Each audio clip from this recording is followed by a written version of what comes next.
بدر یہ 17 رمضان المبارک بروز جمعہ اسلامی تاریخ کا سب سے عظیم، سب سے اہم اور سب سے بڑا واقعہ پیش آیا۔ 12 رمضان المبارک کو آپ مدینہ سے نکلے اور 17 کو یہ بہت عظیم شان معرکہ رونما ہوا، جس میں اللہ تعالیٰ نے اپنی قدرت کاملہ کے ساتھ اپنی غیبی تائید کو ظاہر فرمایا اور اہل ایمان کے حق پر ہونے کو مدلل فرمایا۔ اور قریش مکہ جو کہتے تھے کدھر ہے تمہارا اللہ اور کہاں ہے اس کی غیبی مددیں، دکھاؤ دکھاؤ، تو اللہ نے بدر میں اس طرح نظام بنایا کہ یہ بتایا ہی نہیں کہ ابو جہل 1000 کا لشکر لے کر آ رہا ہے۔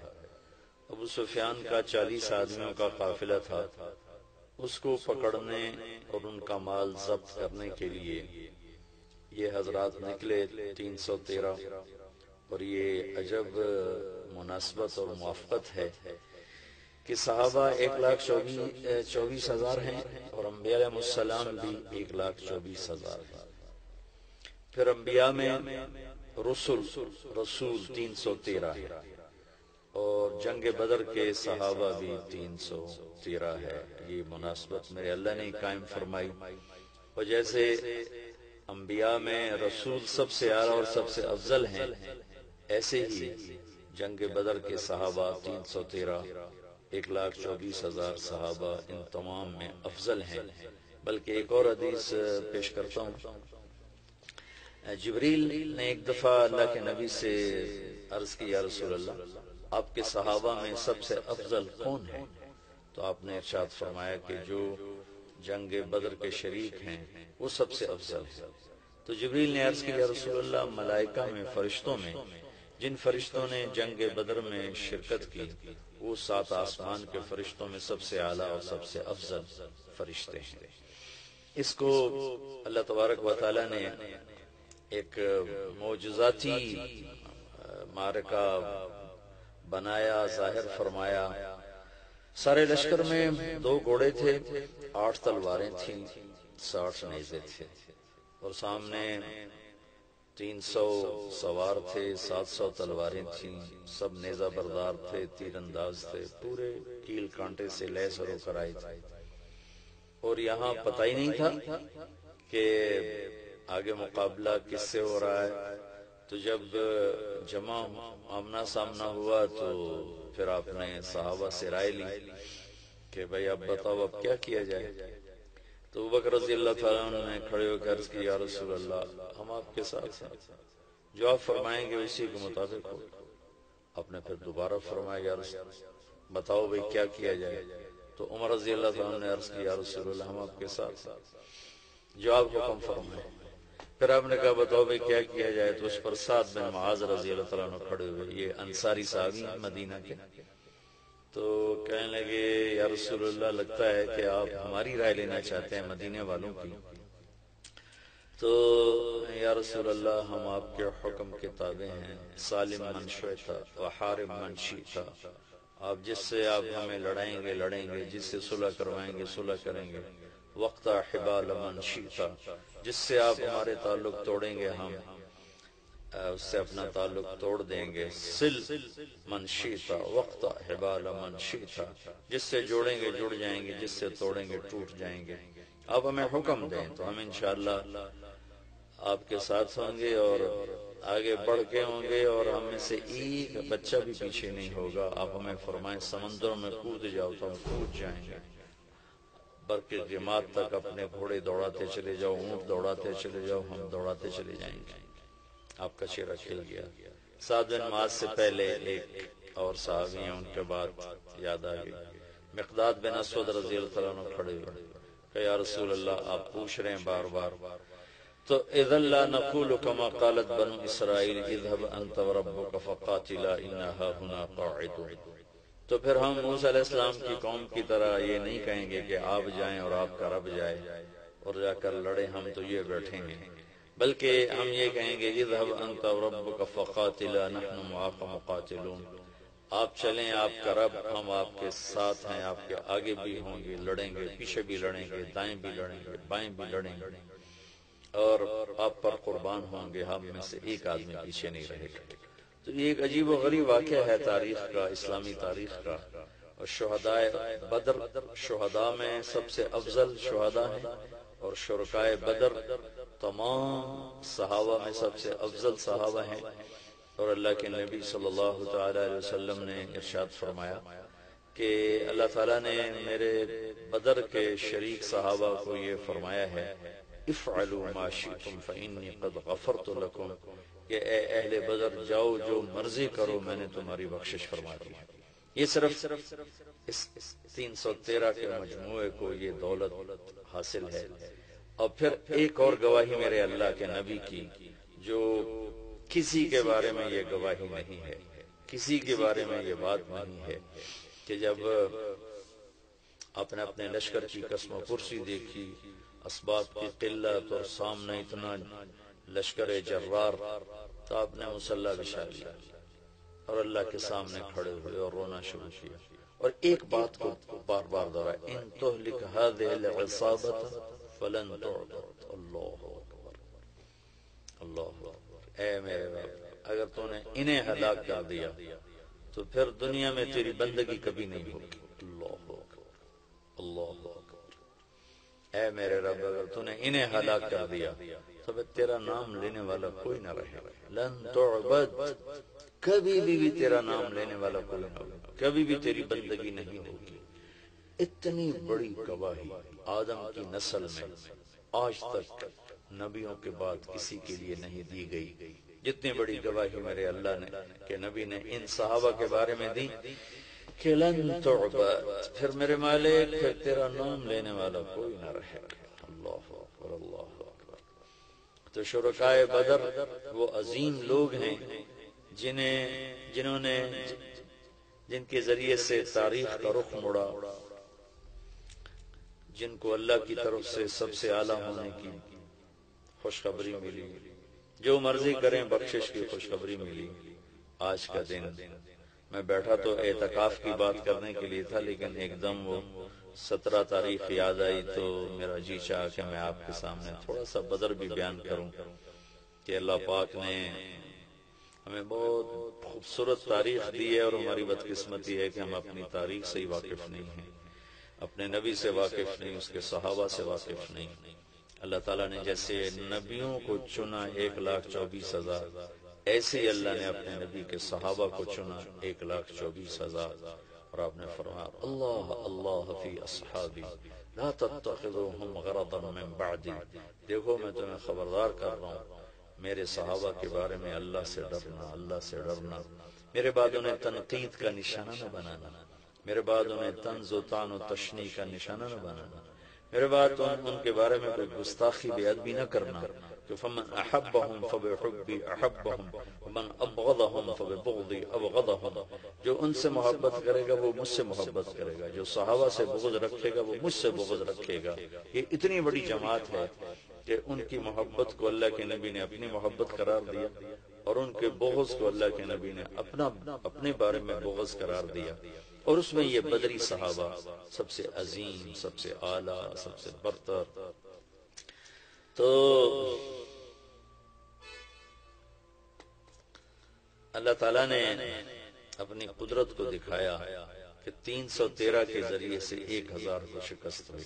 لشکر آمنے سامنے تھے، اور اللہ کے نبی جھونپڑی میں، اب جس کو عریش کا، آج کل وہاں ایک مسجد ہے، مسجد عریش، بہت بڑی مسجد ہے، وہاں ایک جھونپڑا تھا جس میں اللہ کے نبی قیام فرماتے، اور ابوبکر صدیق ننگی تلوار لے کر پہرا دے رہے تھے، اور اللہ کے نبی روتے جا رہے تھے، روتے جا رہے تھے، روتے جا رہے تھے، ساری رات رو رو کے گزاری، یہاں تک کہ صدیق اکبر نے اگر آپ کو پکڑ لے کہ یا رسول اللہ بس کیجیے، اللہ کی مدد آ گئی، اللہ کی مدد آ گئی۔ تو میدان جنگ جب سجا ہے تو ایک ہوا کا بگولا اٹھا، تو علی رضی اللہ عنہ نے پوچھا یا رسول اللہ یہ ہوا کیسی ہے؟ کہ یہ جبریل 500 فرشتے لے کر اتر آیا ہے۔ پھر دوسرا بگولا اٹھا، تو انہوں نے پوچھا یا رسول اللہ یہ کیا ہے؟ تو آپ نے فرمایا یہ میکائیل 500 فرشتے لے کر اتر آیا ہے۔ 1000 فرشتے اللہ تعالیٰ نے اتارے۔ اذ تستغیثون ربکم فاستجاب لکم انی ممدکم بألف من الملائکۃ مردفین، کہ جب تم تڑپ رہے تھے مجھے پکار رہے تھے تو میں نے لبیک کہا۔ قریش 1000 تھے، میں نے 1000 فرشتے بھیجے۔ وما جعله الله الا بشرى ولتطمئن به قلوبكم وما النصر الا من عند الله ان الله عزيز حكيم، کہ یہ فرشتے جو میں نے اتارے ہیں مدد تو تمہارے اللہ کی ہے، یہ تو ہمارے حوصلہ افزائی کے لیے، تمہارا دل جمانے کے لیے اتارے ہیں، اور کہ اصل مدد تو اللہ کی ہے، اللہ کی مدد سے ہی فتح ہوتی ہے۔ یہ ملائکہ سب سے افضل ترین ملائکہ ہے۔ اور پھر ایک اور یہاں ایک اہل بدر کی کرامت اور ان کی شرافت اور عزت ہے کہ پہلے بھی فرشتے اترے انبیاء کی مدد کے لیے، لیکن کبھی فرشتوں نے فزیکلی باقاعدہ تلوار نہیں اٹھائی، لڑائی نہیں لڑی، صرف آ کر روب پیدا کرنا اور خوف پیدا کرنا دشمن۔ لیکن یہ پہلی جنگ ہے جس میں فرشتے لڑنے کے لیے آ رہے ہیں، تلواریں اٹھا کے لا رہے ہیں۔ تو اللہ تعالیٰ ان کو، چونکہ ان کو لڑنے کا پتہ ہی نہیں تھا، تو اللہ تعالیٰ ان کو طریقہ بتا رہا ہے لڑائی لڑنے کا۔ فَاضْرِبُوا فَوْقَ الْأَعْنَاقِ وَاضْرِبُوا مِنْهُمْ كُلَّ بَنَانٍ، کہ اللہ تعالیٰ ملائکہ سے فرشتوں سے کہہ رہا ہے کہ تمہاری تلوار کا وار ہونا چاہیے گردن پر، گردن سے خطا ہو تو انگلیاں کاٹ دو تاکہ ہاتھ بیکار ہو جائیں اور وہ آدمی بیکار ہو جائے۔ یا ان کو جنگ کا طریقہ بھی اللہ تعالیٰ سکھا رہے ہیں، سمجھا رہے ہیں اور بتا رہے ہیں۔ تو لشکر جب آمنے سامنے ہوئے تو عتبہ اور شیبہ اور ولید، عتبہ بن ربیعہ، شیبہ بن ربیعہ، ولید بن عتبہ، ولید اور عتبہ باپ بیٹا، شیبہ بھائی، 3 عرب سردار نکلے قریش۔ تو اللہ کے نبی نے ان کے لیے روانہ فرمایا عبداللہ بن رواحہ، معاذ اور معوذ بن عفراء رضی اللہ تعالیٰ عنہ۔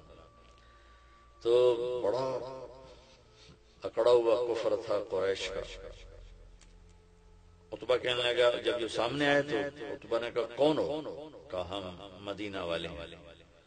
تو عتبہ نے زور سے نعرہ لگایا کہ محمد اخرج الینا اکفاءنا، کہنے لگے تم شریف لوگ ہو، جاؤ، تمہاری ہماری کوئی لڑائی نہیں، ہمیں ہماری برادری سے لڑنے دو، ہماری قوم سے لڑنے دو۔ کہ محمد صلی اللہ علیہ وسلم اب ہماری قوم ہمارے مقابلے میں لاؤ۔ تو پھر آپ نے کہا حمزہ اٹھو اللہ رسول کے لیے، علی اٹھو اللہ رسول کے لیے، عبید اٹھو اللہ رسول کے لیے۔ عبید غیر معروف نام ہے، حمزہ اور علی مشہور ہیں۔ عبید آپ کے تایا حارث کے بیٹے ہیں، عبید بن حارث بن عبد المطلب۔ تو یہ تینوں آمنے سامنے ہوئے، تو چونکہ لوہے کی ٹوپیاں تھیں تو پھر عتبہ نے پوچھا کون ہو؟ آپ نے کہا میں ہوں حمزہ بن عبد المطلب۔ تم کون ہو؟ کہا عبید بن حارث۔ تم کون ہو؟ کہا علی بن ابی طالب۔ کہنے لگا ہاں اکفاء کرام، اب ٹھیک ہو، اب ہمارے مقابلے کی ٹکر۔ تو عتبہ اور حمزہ رضی اللہ تعالیٰ عنہ، علی رضی اللہ تعالیٰ عنہ اور ولید اور عبید رضی اللہ تعالیٰ عنہ اور شیبہ، یہ 3 آپس میں آمنے سامنے۔ تو حمزہ رضی اللہ تعالیٰ عنہ تو پہلے وار میں عتبہ کا کام تمام کر دیا، علی رضی اللہ تعالیٰ عنہ نے 2-3 ٹکروں کے بعد ولید کا کام کر دیا، لیکن اس اثناء میں شیبہ نے عبید رضی اللہ عنہ کی ٹانگ کاٹ دی، وہ گر پڑے۔ تو ان دونوں حضرات نے آگے بڑھ کر اس کو قتل کیا، پھر ان کو اٹھا کر لائے۔ تو اللہ کے نبی کے پاؤں پکڑ لیے، چومنے لگے، یا رسول اللہ الست شہید، کیا میں شہید نہیں؟ اب ان کا بلا وانا علی ذالک شہید، بے شک تو شہید ہے اور میں تیرا گواہ ہوں قیامت کے دن بھی یہاں۔ پھر کہنے لگے یا رسول اللہ اگر آج ابو طالب زندہ ہوتے تو وہ جان لیتے کہ ان کے شیر کا حق میں نے ادا کر دیا ہے۔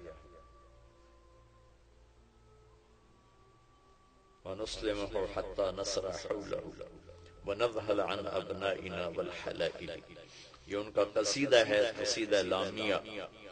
فَلَمَّا رَأَيْتُ الْقَوْمَ لَا بُدَّ فِيهِمْ، یہاں سے وہ شروع ہوتا ہے، 90 اشعار کا یہ قصیدہ ہے كذبتم وبيت الله نبسا محمدا ولما نطاعن حوله ونناضل ونسلمه حتى نسرى حوله ونذهل عن أبنائنا والحلائل.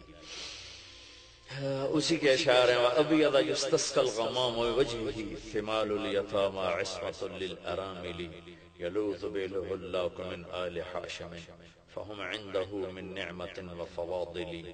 یہ اسی اشعار میں نے چند اشعار آپ کو پڑھ کے سنایا تھا. تو وہ ایک شعر اس موقع کا تھا، اس موقع پہ فٹ آ رہا تھا، جو اس وقت شیب ابی طالب میں ابو طالب نے فرمایا تھا کہ اللہ کی قسم تم جھوٹ بولتے ہو کہ ہم محمد کو تمہارے حوالے کر دیں گے اور اسے اکیلا چھوڑ دیں گے. ہاں ہاں، ایک راستہ ہے اس تک پہنچنے کا. تم پہنچ سکتے ہو اس وقت جب ہم سب کی لاشیں اس کے چاروں طرف بکھری ہوئی ہوں گی اور ہمارے سر تن سے جدا ہوں گے اور ہمارے جسم بوٹی بوٹی ہوں گے. اس کے بعد پھر ہم بھی بے بس اور لاچار ہوں گے. اس کے بعد تم میرے بھتیجے تک پہنچ سکو تو پہنچ سکو، اس سے پہلے نہیں پہنچ سکتے. تو حضرت عبید نے عرض کی یا رسول اللہ آج اس شعر کا میں زیادہ حقدار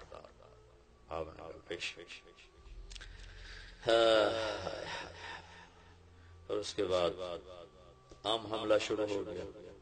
اللہ نے ملائک فرشتوں کو اتارا تھا. تھوڑی دیر میں 70 ان کے قتل ہوئے، باقی بھاگے اور 70 گرفتار ہوئے. تو عباس رضی اللہ تعالیٰ عنہ اتنے بڑے قد کے تھے کہ جب وہ گھوڑے پر بیٹھتے تھے تو پاؤں زمین پہ لگتے تھے، اتنا لمبا قد. ان کو ایک مدینے کے انصاری صحابی ابو الیسر رضی اللہ عنہ وہ گرفتار کر کے لائے، اس کے ہاتھ باندھ اور ان کا چھوٹا سا قد تھا. تو عباس رضی اللہ عنہ اتنے شرمندہ جب آئے نا تو کہنے کے بھتیجے اس نے مجھے نہیں پکڑا، وہ کوئی اور مخلوق تھی زمین آسمان کے درمیان معلق جس نے میرے ہاتھ باندھ دی. ابو الیسر کہنے لگے نہیں یا رسول اللہ یہ غلط کہہ رہا ہے، میں نے پکڑا ہے. ہم نے کہا اسکت فقد ایدک اللہ بملک کریم، چپ کر اللہ نے فرشتے کے ذریعے سے تیری مدد کی. اس طرح ملائکہ کے اترنے پر اللہ تعالیٰ نے یہ قیامت تک کے لیے واضح کر دیا کہ جو تم اللہ اس کے رسول کے پورے فرما بردار ہو گئے تو بغیر اسباب کے بھی اللہ تمہارے ساتھ ہوگا. اب ایٹمی طاقت بن کے بھی دیکھ لیا ہے، ذلت اور رسوائی کے سوا کچھ بھی نہیں ملا کہ عمل، کردار، اخلاق، حیا، دیانت، امانت، صداقت، ہر شے کے جنازے اٹھ گئے.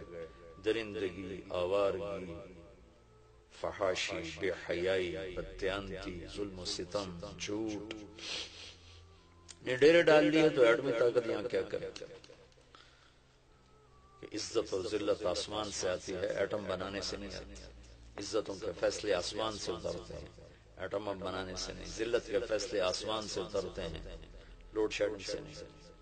لوڈ شیڈنگ بہت چھوٹا سا مسئلہ ہے، سب سے بڑا مسئلہ کردار شیڈنگ ہے کہ پورا ملک اخلاقی پستی میں دفن ہو گیا ہے.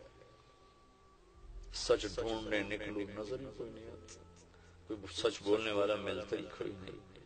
حیا روٹ گیا، پاک دامنی گم ہو گئی، عدل و صدق و امانت و دیانت کتابوں کے الفاظ رہ گئے. جس دیس میں انصاف بکتا ہو، قاضی بکتا ہو، وکیل بکتا ہو، اس دیس میں کہاں سے خیر آئے. جہاں مریض کو doctor as a customer deal کرتا ہو، کسٹمر آ گیا. خیر میں دکھ درد میں کہیں اور چلا گیا. میں تو آپ کو بدر سنا رہا تھا. عبید رضی اللہ تعالیٰ عنہ کا 3 دن کے بعد انتقال ہوا، پھر ان کو آگے جا کر ایک جگہ دفن کیا گیا. سن 2000 میں ایک عرب دوست کو لے کر اس صحرا میں پہنچا تھا جہاں عبید رضی اللہ تعالیٰ عنہ کی قبر تھی. اور وہ بدو تھا تو وہ جانتا بھی تھا، ویسے تو وہاں کچھ پتہ نہیں لگ رہا تھا، لیکن وہ مجھے قبر تک لے گیا کہ یہ حضرت عبید رضی اللہ تعالیٰ عنہ کی قبر ہے. ایک دفعہ آپ کا اس وادی سے کسی اور وقت میں گزر ہوا تو خوشبو مہک گئی وادی. تو صحابہ نے عرض کی یا رسول اللہ یہ کیسی خوشبو ہے؟ تو آپ نے فرمایا تمہیں خبر نہیں، یہاں عبید کی قبر ہے، یہ وہاں سے خوشبو آ رہی ہے. تو یہ تھوڑا سا میں نے آپ کو بدر کا بتایا، نقشہ بھی، خلاصہ بھی، واقعہ بھی۔ بدر آج کے دن ہوا تھا 17 رمضان المبارک، دن جمعہ کا تھا۔ آج بدھ ہے، آج بدھ ہے۔ اپنی تاریخ ضرور پڑھیں، اپنے نبی کی سیرت ضرور پڑھیں، صحابہ کی زندگی ضرور پڑھیں، آپ کے سامنے دین کی خوبصورت شکل آئے گی۔ کیونکہ آج فرقہ واریت نے اور تعصب نے اندھا کر دیا ہے۔ آپ صرف قرآن کا ترجمہ پڑھ لیں، اللہ کے نبی کی سیرت